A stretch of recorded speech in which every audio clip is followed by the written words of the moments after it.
Welcome to our class on Chassidus. This week we're going to be learning a beautiful Chassidic discourse from the Rebbe.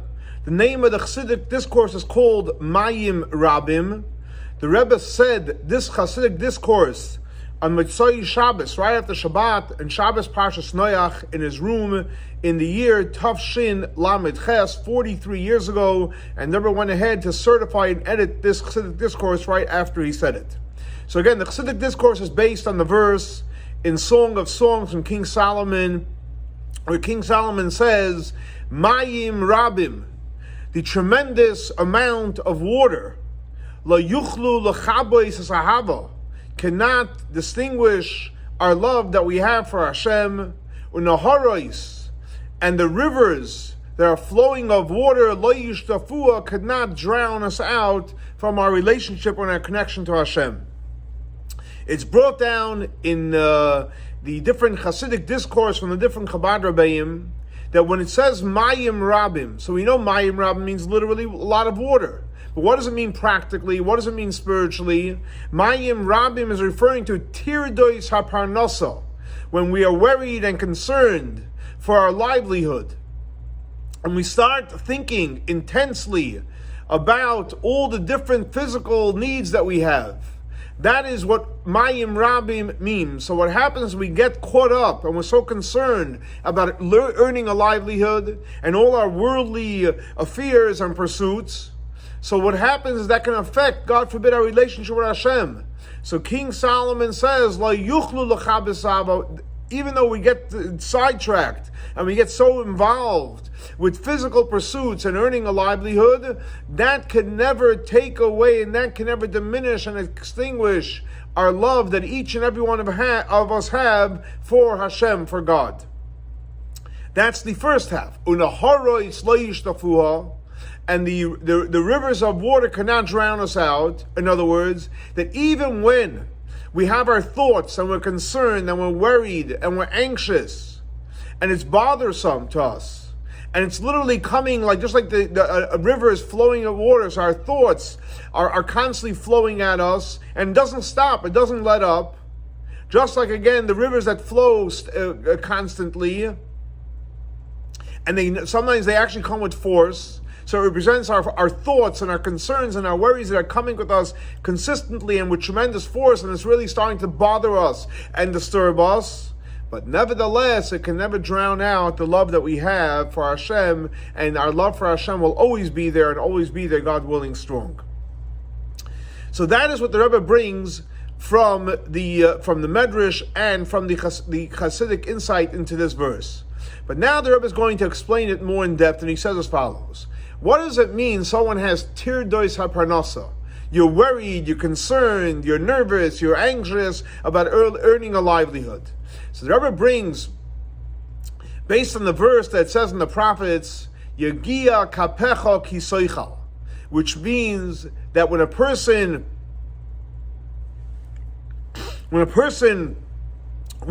works with their hands, puts in the effort, that's how you're going to eat. So the Rebbe brings, it's known, the commentaries that explain where it says Yegia kapecha, that you're going to work hard with your hands, and it means specifically with your hands. What is that? What is coming to exclude? Not working with your intellect and your emotions. Your intellect should be dedicated to God. Your emotions should be dedicated to God. And sure, you have to earn a living. So guess what? Yeah, do the work, but exclusively only work. Yegia kapecha. In other words, what does that mean? That even though we know that Hashem wants us to work, and the way we work in this physical world, and we have to use teva, we have to use nature. So even when we work, when we do the work that we're supposed to, and we have to work the physical world, but we have to remember we have to only use our physical hands, and we have to remember the verse that it says, Hashem is going to bless us. And again it says, He's going to bless us what we do with our physical labor. So the blessing comes from Hashem. And the work, the physical work, that's what we do. But what happens, we know that that's the way it should be. But what happens sometimes, because of this tremendous concealment and there's tremendous disguise of godly energy, So normally, Birchas Hashem, we're going to get the blessing from Hashem, Barach Hashem, but if the blessing is not there, and we have to put our effort into it, so we have to work hard sometimes. But nevertheless, the only thing we need to do is, remember, even we have to work, and we should work b'chitzonius, with our physical body, with our physical hands, with our physical labor. Yagia kapecha. In other words, our hands and all our external organs. Hands, our feet, our body, but that's it. But not our internal organs. What is that referring to? Our intellect and our emotions. Intellect and emotions has to be dedicated to God. Why? Why shouldn't you use your intellect and your emotions when you're working, when you're trying to earn a living? Because since these are high-level qualities that we have, our intellect and our emotions, we're supposed to use that to serve Hashem. As we know that our main purpose, why were we created, wasn't to earn a livelihood. We need to earn a livelihood to serve Hashem. But the reason why we're in this world is to serve God. So since we're here to serve God, so the highest and the best quality tools we have, which is our intellect and our emotions, that should be dedicated to serving Hashem. Now, but what happens, we know that since sometimes the flow of energy, the flow of the blessing gets concealed, and it gets concealed that we have to use, our physical self, and sometimes we have to use our mind and our heart to engage in business, and sometimes you need your intellect to figure things out, to understand things. But nevertheless, you should use your intellect only what's totally necessary to accomplish what you're trying to accomplish, but not to totally throw yourself totally into it and you become totally consumed intellectually, emotionally. Fine, if you have to sometimes do it, use it, but use it in a limited capacity, whatever you have to. And especially as we know where it says in the prophets, Birchas Hashem hi ta'asher. The blessing of Hashem is what makes us wealthy. What does that mean? The reason why we're successful is one reason and one reason only. The prophet says it. Birchas Hashem. Hashem's blessing was caused us to be successful and wealthy. The work that we have to do, that's the garment that we have to use. That's the tools that we use. But we have to distinguish between the garment, the tools, and the blessing of Hashem. But not, God forbid, to think that's the business and it's the effort that's causing me to be successful. So in other words, just like when it comes to garments, on a literal level, so you wear a garment, whether you wear a shirt, a jacket, whatever the garments you wear. But what happens when a person puts on many, many garments, more than is necessary? You're not going to accomplish anything. Actually, you're going to make it worse. You can smother yourself. You need the exact garments that you need. So therefore, you need certain garments to be successful. Use those garments, and that's it. And that's what the Rebbe explains, what the definition of tirdas haparnasa. Tirdas haparnasa means that if you only have to work physically and you start using intellectually, emotionally, that's tirdas haparnasa. That's when you're starting to use high quality stuff.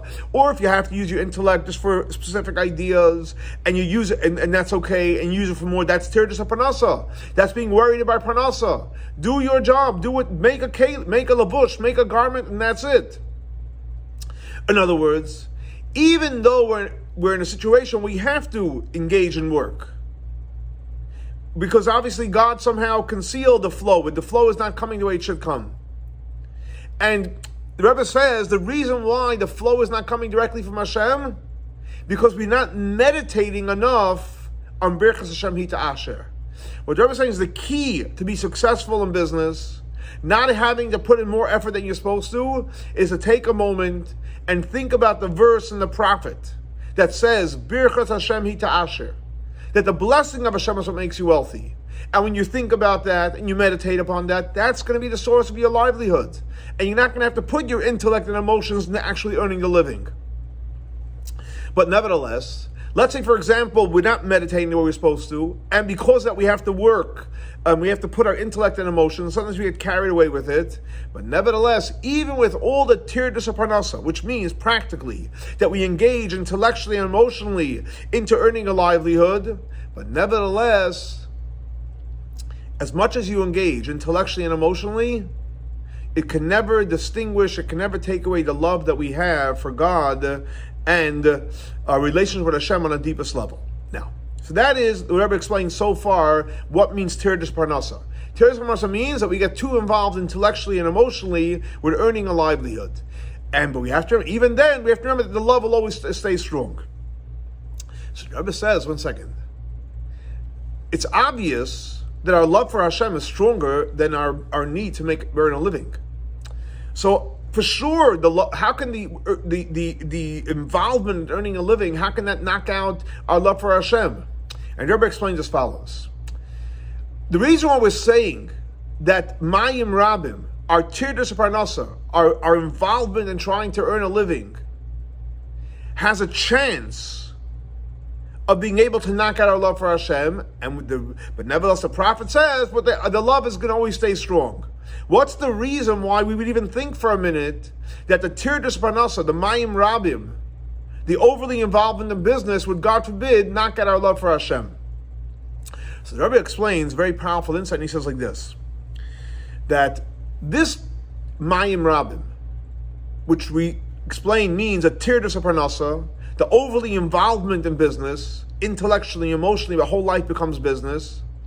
The reason is because the source for the Mayim Rabim, the source for the tirdas parnasa, the source for this intensity and overly involvement in business, because the source is the world of toyu.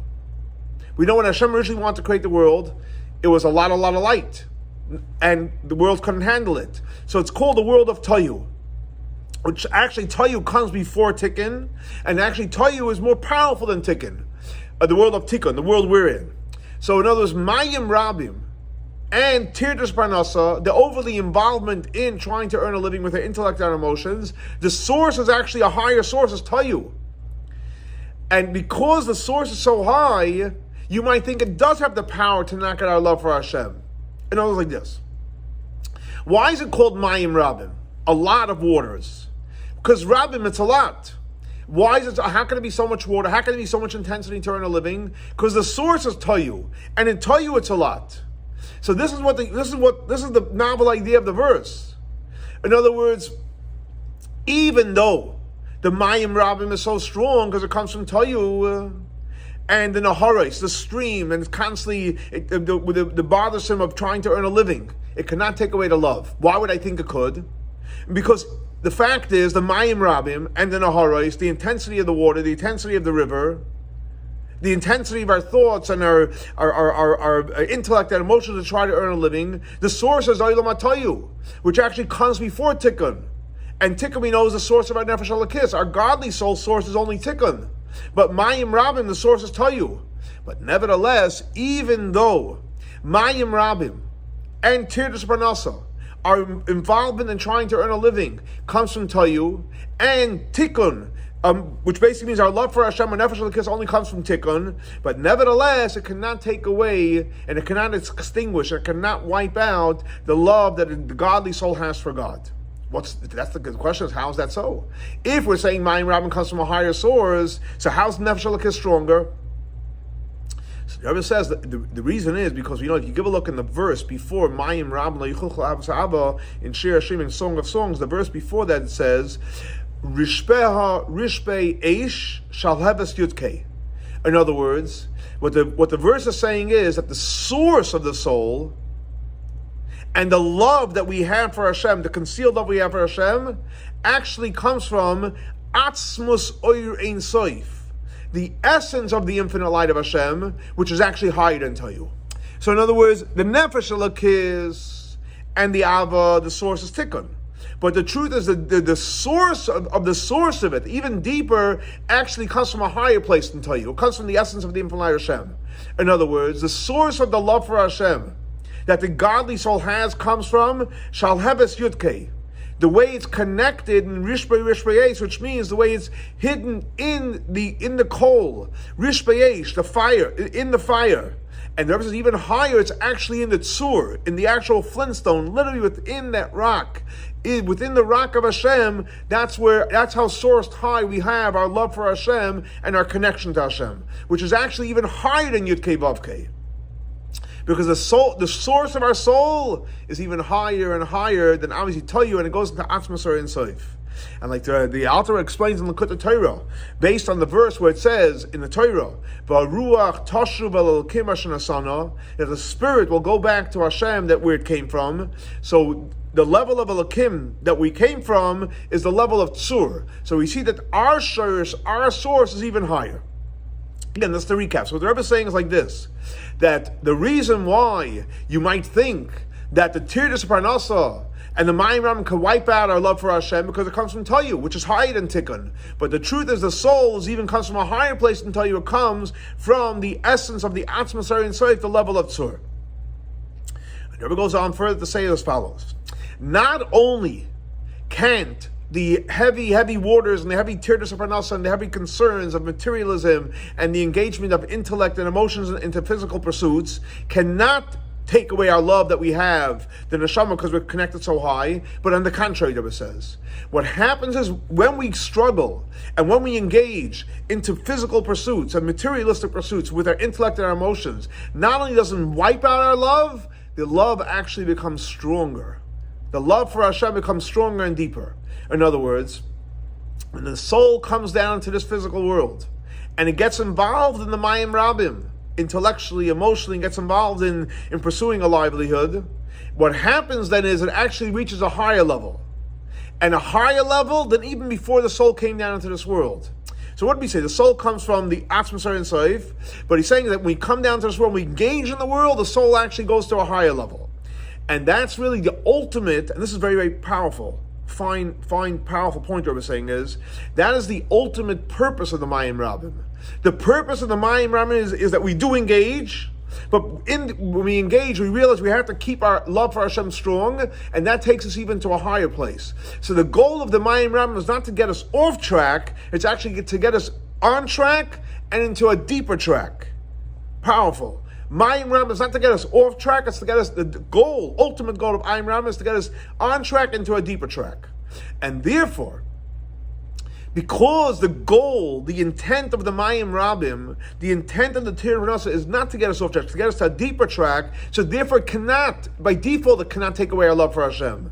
Because what's the ultimate purpose and the ultimate reason of the Mayim Rabim? Why was it created? Why do we have all the distractions? On the contrary, to inspire us a greater love for Hashem. So when you look at Mayim, oh my gosh, I'm struggling, this, that, it's, God forbid, don't think it's here to hurt you. On the contrary, it's here to bring out within us the greater love for Hashem. What does that mean practically? That when a person does the spiritual work, by coming down into this world, and engaging into the Mayim Rabim, into the rushing waters, what happens then is you come to the level of chuva. You come to the level of tashuv.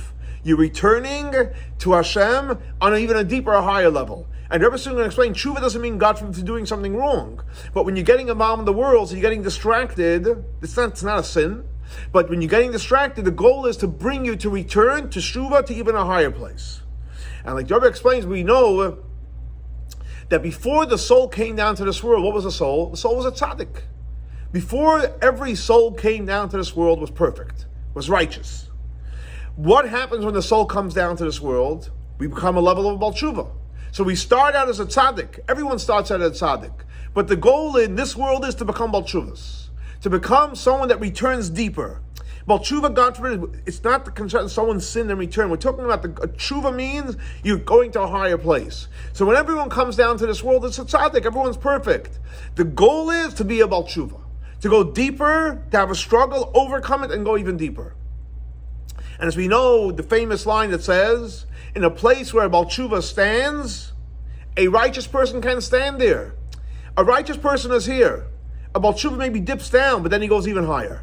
So in a place where a place of Baal Tshuva is, a tzaddik can't get there. Because in order to get there, you have to become not a tzaddik, go down to the level of Baal Tshuva, and then you can go even higher.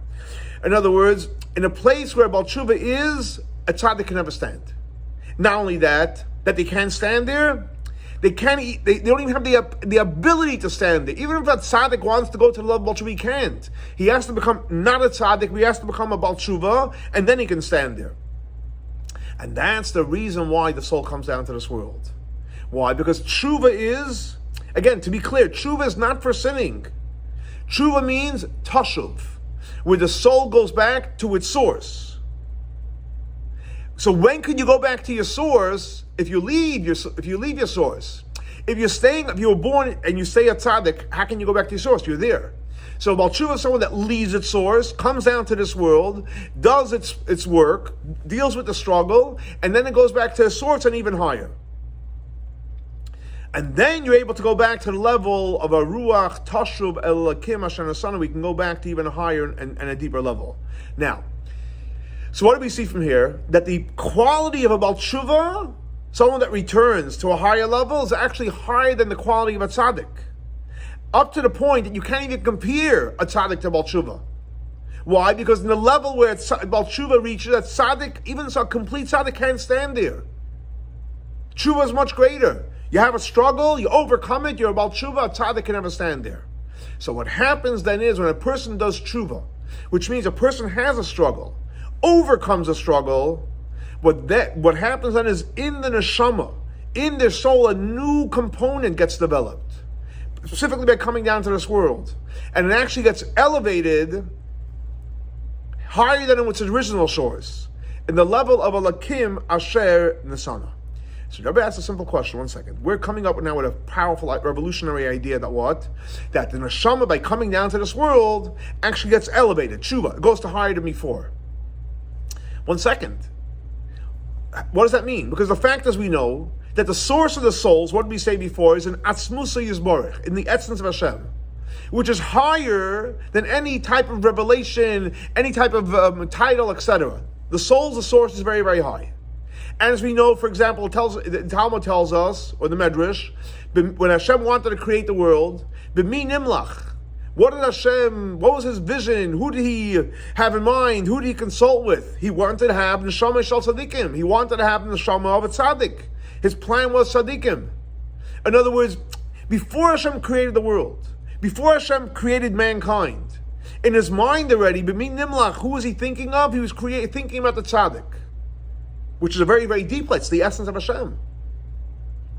In other words, when Hashem was thinking about it, we're talking about Hashem's thought, which is higher than before the person is born or revealed. Now, obviously Hashem didn't have to create humans, so it wasn't Hashem was forced to do it. Hashem chose. Hashem had a thought, and He has a will to create righteous people. So what's the source? Obviously in that nimlach, in that idea of Hashem.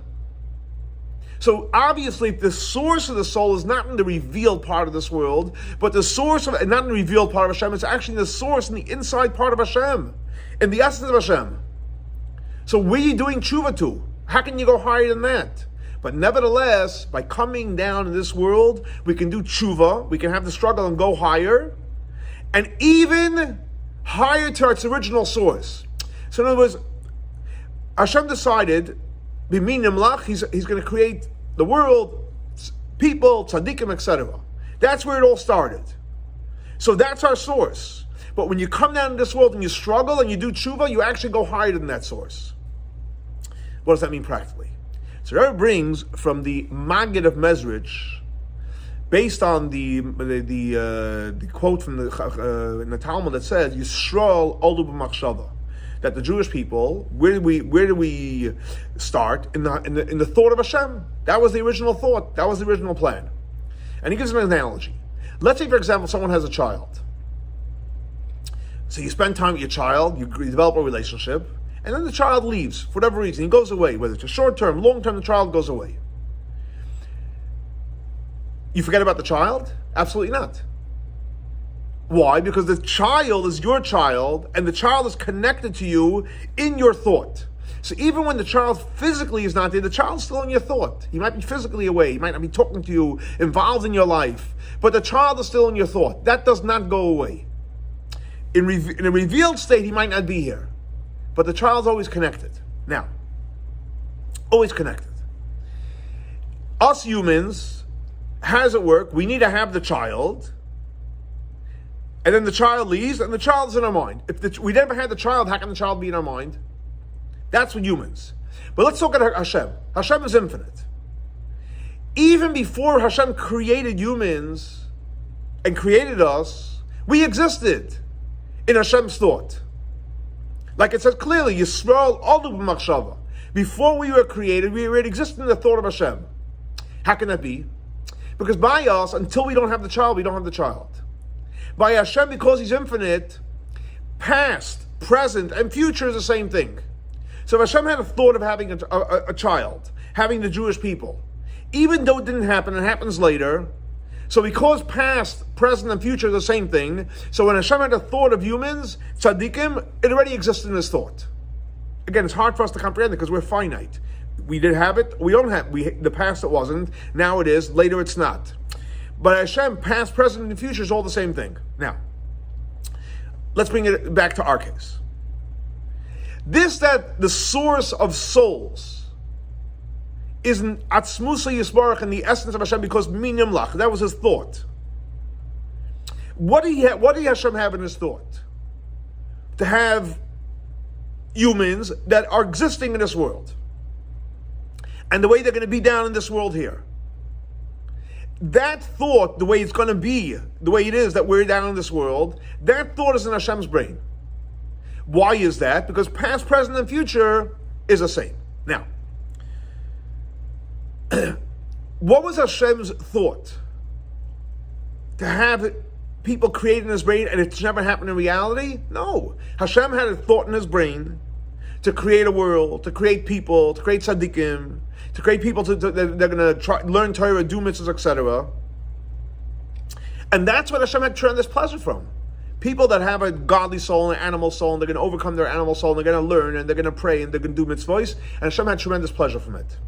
So now, in Hashem's thought, because past, present, and future is the same thing, so that's where it existed in the source. When does it play out? When it comes out in reality. Now, but the thought that Hashem had wasn't just a dream. It was a thought that something is going to play out in the physical world. Now, so based on this, when the soul comes down into this world, before it came down to this world, where did it exist? In Hashem's thought. What existed in His thought? That it's going to happen. The fact is, when it happens, it's a whole different level.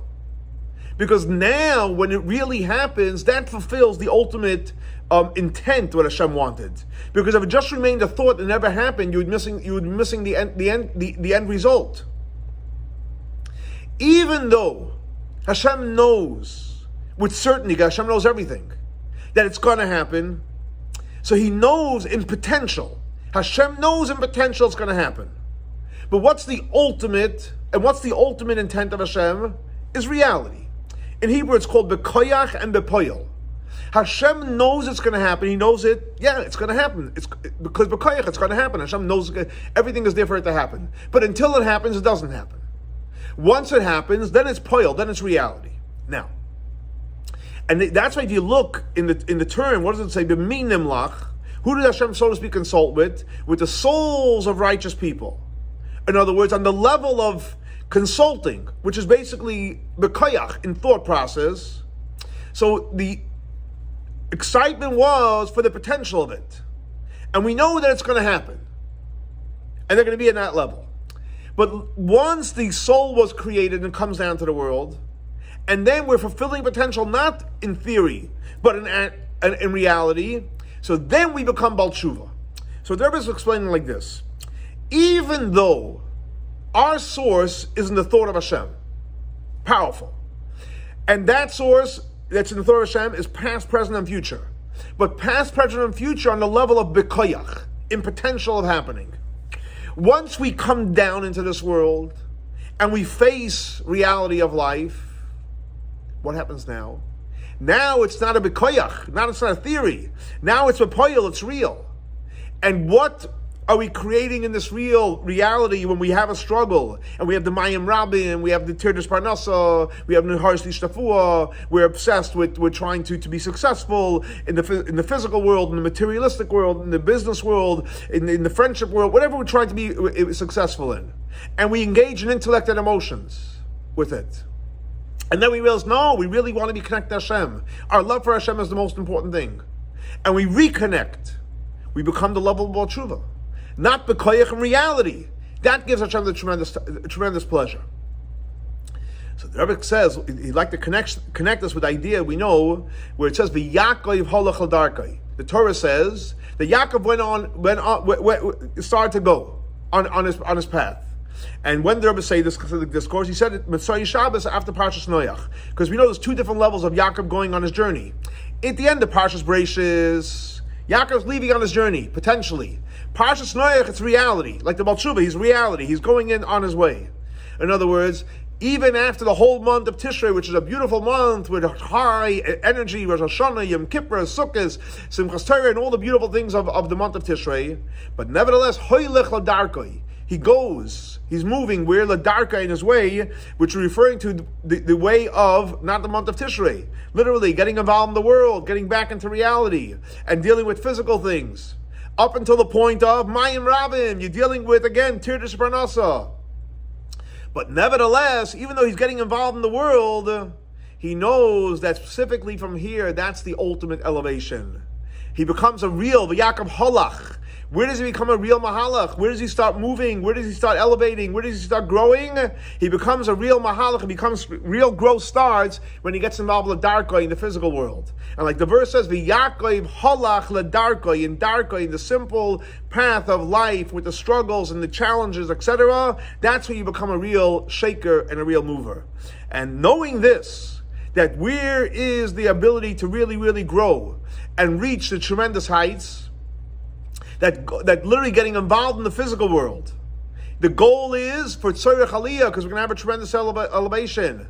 When we know that creates a reality, and that affects within us, that when we're going b'simcha u'v'tuv levav. We're going with joy, with happiness, and with gladness of heart. And like the other quotes where it says in the Torah in reference to Yaakov, so it says, Vayisa Yaakov Raglav, he picked up his feet. And Rashi says, why did he pick up his feet? And Rashi says, because he got the good news. And when he got good news, he started to move and he started to dance and he started to go very, very quickly. In other words, when you hear good news and you know it's good news, what means good news? That even though we're dealing with Tirdish Parnasa, we're dealing with the world, we're back in reality. Unfortunately, Tishrei, the avoid of Tishrei is behind us, but now we're dealing with the world. But we know this is going to create the ultimate elevation. This allows us to go and to go with Simcha. And when a person goes in this way, that creates and affects a reality that should be done completely and should be done without any limits. Like the other quotes where it says in the Shema, B'chol Mo'idcha, without any limits. How can you go without any limits? Because you know that you're a Baal Tshuva. You know you're going to elevate, and you're doing it b'simcha. So we know the Rebbe brings from the Rebbe Rashab that says in the famous Chassidic discourse that when you go with simcha peiritz kol hagdarim. When you go with joy, that breaks all boundaries, all limits. And when a person does his spiritual work on all three levels, like the three sons of Noach, which is Chesed, Gevurah, Tiferes, which corresponds to Torah, learning Torah every day, Avodah, praying every day, Gemilas Chasadim, doing acts of kindness and doing all the mitzvahs. And we do it completely, but more importantly, we do it with simcha, we do it with joy, with tuv levav, with gladness of heart. So then we draw down the blessing of Hashem in everything that we need, in all three areas: children, family, life, health, food, sustenance, success, everything that we need. And we receive it with 100% completion, which again, with tremendous joy, with gladness of heart, spiritually and physically, and again, spiritually and physically together, and that will give us the greatest, the most powerful blessings. Obviously, this is a very, very appropriate and important Hasidic discourse as we engage now in the world. We have to know that we're going in the world, but the fact is, going in the world gives us the ability to become real Baal Tshuvas, and that gives us real simcha, that we can be successful, and that will give us all the greatest blessings. Have a great and blessed week. Thanks so much for joining us for our Chassidus class, and let's hope, God willing, next class will be in Yerushalayim, Yer HaKodesh, with Mashiach Tzidkenu.